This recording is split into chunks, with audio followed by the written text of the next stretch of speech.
नमस्कार। आज हम एक बहुत बड़ी तकनीकी और आप कह सकते हैं भू राजनीतिक उथल-पुथल पर बात कर रहे हैं। जी। चीन की जो टेक कंपनी है हुआवे, उसने अपना हार्मोनी ओएस वाला लैपटॉप बाजार में उतारा है। हाँ, ये काफी बड़ी खबर है। ये सिर्फ कोई नया गैजेट नहीं है, ये सीधे-सीधे माइक्रोसॉफ्ट विंडोज, जिसके दबदबे को हम दशकों से देख रहे हैं, उसको एक चुनौती है। सही कहा।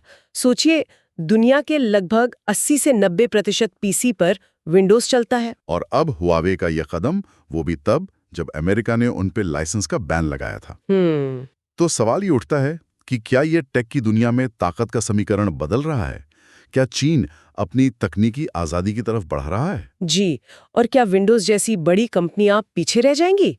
इस पर गहराई से सोचना होगा। चलिए, इस पूरे मामले को थोड़ा समझते हैं। हमारे पास जो जानकारी है उसके आधार पर देखते हैं कि इसके क्या मायने हैं। हाँ। तो जैसा पता चल रहा है, हुआवे ने ये कदम तब उठाया जब माइक्रोसॉफ्ट विंडोज का लाइसेंस उनके लिए रद्द हो गया, जी।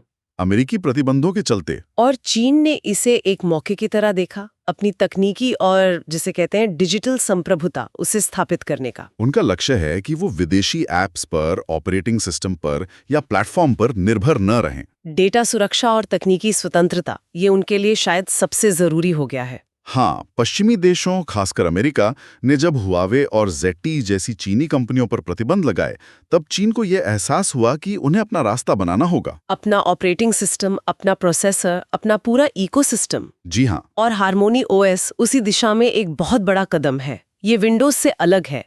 विंडोज करीब 40 साल से पर्सनल कंप्यूटर स्पेस पर कह सकते हैं हावी रहा है।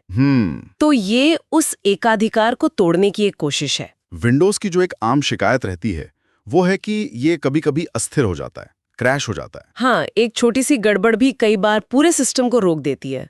फिर रीबूट करो। हार्मोनी ओएस का जो आर्किटेक्चर है, वो कहते हैं कि एंड्रॉइड जैसा है, हल्का और ज्यादा स्थिर। अच्छा, किस तरह से? जैसे फोन में होता है ना कि अगर एक ऐप क्रैश हो गया तो पूरा फोन बंद नहीं होता, पूरा ओएस डाउन नहीं होता। हाँ, सही है। हार्मोनी ओएस में भी कुछ वैसी ही बात है, ऐसा दावा किया जाता है, जबकि विंडोज का जो डिजाइन है उसमें ये दिक्कत आ सकती है। अच्छा, स्थिरता के अलावा हार्मोनी ओएस में और क्या खास बातें हैं जो इसे विंडोज से अलग करती हैं? देखिए, एक तो इसे क्रॉस डिवाइस अनुभव के लिए बनाया गया है। क्रॉस डिवाइस मतलब ये कि आपका फोन, लैपटॉप, टैबलेट, टीवी सब पर एक जैसा अनुभव मिले। डेटा सिंक करना, फाइल शेयर करना, एप्स शेयर करना आसान हो। अच्छा, यानी फोन पर जो काम शुरू किया वो लैपटॉप पर आसानी से जारी रख सके? जी हाँ, क्योंकि ये सब डिवाइस एक ही मूल ऑपरेटिंग सिस्टम से जुड़े होंगे तो उनमें तालमेल बेहतर होगा। विंडोज में ये अभी उतना आसान नहीं है। और क्या है? इसके अलावा हुआवे ने अपना प्रोसेसर भी बनाया है। गूगल प्ले स्टोर की तरह अपना हार्मनी स्टोर भी बना रहे हैं, जहां उनके अपने ऐप्स होंगे। हाँ, और सरकार वहां स्थानीय डेवलपर्स को ऐप बनाने के लिए प्रोत्साहित भी कर रही है। उन्होंने अपना क्लाउड कंप्यूटिंग और नेटवर्किंग प्रोटोकॉल भी तैयार कर लिया है। यानी ये सिर्फ ओएस की बात नहीं, पूरे इकोसिस्टम की बात है। सीधे अमेरिकी इकोसिस्टम को चुनौती। निश्चित रूप से ये एक पूरी डिजिटल बुनियाद खड़ी करने की कोशिश है। लेकिन एक बड़ा सवाल, क्या दुनिया, खासकर चीन के बाहर के देश, चीनी सॉफ्टवेयर पर भरोसा करेंगे? डेटा स्नूपिंग, बैकडोर एंट्री, ये चिंताएं तो हमेशा रहती हैं। हाँ, भरोसे की कमी एक बहुत बड़ी चुनौती है, इसमें कोई शक नहीं। चीनी फोन पर भी आरोप लगते रहे हैं कि वो डेटा चीन भेजते हैं। जी, और डेटा तो आज के दौर का नया तेल है, जैसा कहते हैं। ये चिंताएं तो रहेंगी ही। तो क्या ये हार्मोनी ओएस लैपटॉप चीन तक ही सीमित रहेंगे? देखिए, चीन का अपना घरेलू बाजार बहुत बड़ा है, दुनिया की करीब 16% आबादी। हाँ, ये तो है। फेसबुक, गूगल, व्हाट्सएप जैसे अमेरिकी टेक वहां पहले से ही बैन है। फिर भी उनका अपना इंटरनेट इकोसिस्टम चल रहा है। तो शायद उन्हें बाहरी दुनिया पर पूरी तरह निर्भर रहने की जरूरत ना पड़े। हाँ, अपने घरेलू बाजार के दम पर वो खड़े रह सकते हैं, लेकिन वो कोशिश जरूर करेंगे कि इसे बाहर फैलाएं। कैसे? शायद जो बेल्ट एंड रोड इनिशिएटिव वाले देश हैं, जैसे पाकिस्तान या और जहां चीन का प्रभाव है, वहां हार्मनी ओएस को सस्ते में या शायद मुफ्त में देकर माइक्रोसॉफ्ट को हटाने की कोशिश करें। ये एक रणनीति हो सकती है। अच्छा, इन लैपटॉप्स में चीन का अपना एआई असिस्टेंट भी है? जी। ये आजकल हर डिवाइस में आ रहा है। पर क्या ये सुविधा के नाम पर निगरानी का एक और तरीका है? देखिए, कोई भी स्मार्ट डिवाइस जिसमें एआई हो वो डेटा तो इकट्ठा करता ही है। जैसे अलेक्सा या गूगल असिस्टेंट हमारी बातें सुनते हैं। हाँ, तो प्राइवेसी की चिंता तो हर स्मार्ट डिवाइस के साथ है। ये सिर्फ चीन की बात नहीं। पर चीन के मामले में ये चिंता ज्यादा गहरी हो जाती है। जी, और एआई असिस्टेंट पर बहुत ज्यादा निर्भरता हमारी सोचने की क्षमता को भी कम कर सकती है। ये भी एक पहलू है।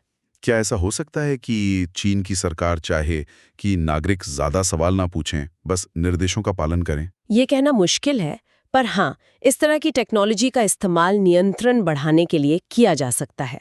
इसे सोशल क्रेडिट स्कोर जैसी चीजों से भी जोड़ा जा सकता है। तो चीन की ये जो आत्मनिर्भरता की कोशिश है, इसका भारत के लिए क्या मतलब है? क्या ये हमारे लिए कोई सबक है? ये भारत के लिए यकीनन एक वेक अप कॉल है। हमें सोचना होगा। हम अभी भी अमेरिकी टेक्नोलॉजी पर बहुत ज्यादा निर्भर हैं। जी हाँ, हमारी जो बड़ी आईटी कंपनीज हैं वो ज़्यादातर सर्विस देने का काम करती रहीं, जिसे कभी-कभी बॉडी शॉपिंग भी कहा जाता है। प्रोडक्ट डेवलपमेंट पर उतना ध्यान नहीं किया जैसा चीन ने किया। सही कहा। अब भारत सरकार भारत ओएस पर काम कर रही है। हाँ, सुना है। लेकिन एक पूरा इकोसिस्टम बनाना, जिसमें हार्डवेयर पार्टनर हों, ढेर सारे ऐप्स हों, ये बहुत मुश्किल काम है और इसमें बहुत समय लगेगा। तो फिर भारत को हुआवे के इस कदम को कैसे देखना चाहिए? एक रणनीतिक खतरे के तौर पर या एक प्रेरणा के तौर पर? शायद दोनों ही तरह से। अच्छा। प्रेरणा इस बात से ली जा सकती है कि चीन ने कैसे एक लक्ष्य तय किया और उस पर काम किया, उनका जो राष्ट्रवाद है, जो वर्क एथिक्स है। लेकिन ये एक खतरा भी है क्योंकि चीनी टेक्नोलॉजी पर भरोसे का सवाल है, जासूसी का, प्रोपेगेंडा का खतरा है। अमेरिका दूर है और भारत उनके लिए एक बड़ा बाजार है। शायद वो उतना सीधा खतरा ना हो जितना पड़ोसी देश से हो सकता है। हाँ, ये भी एक पहलू है। तो फिलहाल विंडोज की अपनी जो भी कमियां हैं वो शायद भारत के लिए चीनी विकल्प से कम जोखिम भरी हो। लेकिन लंबे समय के लिए तो हमें अपने विकल्पों के बारे में सोचना ही होगा, आत्मनिर्भरता की तरफ बढ़ना होगा। जी बिल्कुल, आत्मनिर्भरता ही आगे का रास्ता है। तो हमने देखा कि कैसे हुआवे, जिस पर इतने प्रतिबंध लगे, वो अब अपना खुद का एक डिजिटल साम्राज्य बना रहा है। हाँ, ये दुनिया में एक नई बहस छिड़ रहा है, डिजिटल संप्रभुता की। क्या दुनिया अब अलग अलग डिजिटल खेमों में बढ़ जाएगी? अपने अपने सिस्टम, अपनी अपनी दीवारें। और अंत में सोचने के लिए एक बात छोड़ जाते हैं। जी। जैसे जैसे देश अपनी डिजिटल आज़ादी के लिए ये डिजिटल दीवारें ऊंची कर रहे हैं, क्या इससे वो वैश्विक आपस में जुड़ी हुई डिजिटल दुनिया का जो विचार था वो कमजोर हो रहा है? क्या राष्ट्रीय नियंत्रण आखिरकार दुनिया को अलग अलग टुकड़ों में बांट देगा और शायद उसी इनोवेशन, उसी नई सोच को धीमा कर देगा जिसे बचाने की कोशिश की जा रही है? ये एक बड़ा सवाल है।